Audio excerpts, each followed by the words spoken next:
I am elated to once again address you good people of Osun State and lovers of democracy and rule of law worldwide. After the recent unfortunate incident, which was a result of the illegal forceful takeover of Osun State local government secretariats by the court-sacked APC chairman and councillors, Osun State is back to normalcy as one of the in the federation.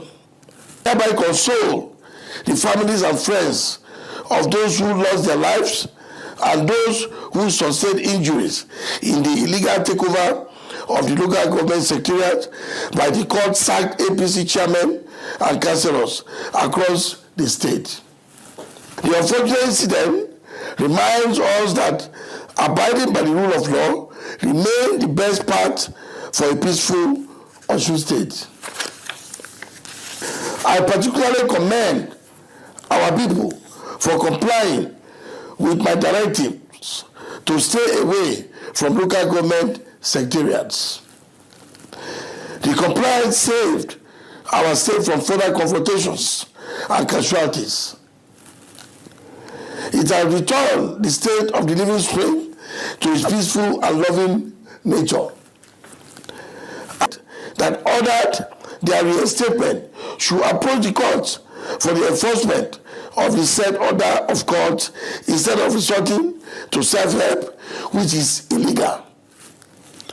The Nigerian judiciary has its own enforcement procedure, which everyone must follow.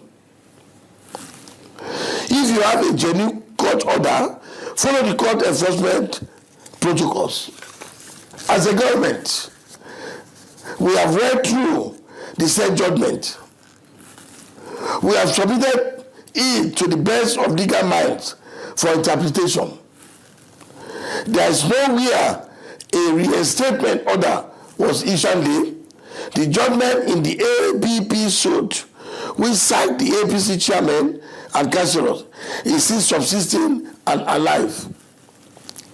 The appeal by APC against this judgment did not succeed at the Court of Appeal. The APC appeal was this. Our state remained truly peaceful. Finally, I urge all registered voters to vote in the local government election of Saturday, 22nd February 2025, and to conduct themselves peacefully at all times. Once again, I appreciate the law of democracy and the rule of law worldwide. Osun is the hub of democratic ideas, the home of true democrats. I thank you for listening.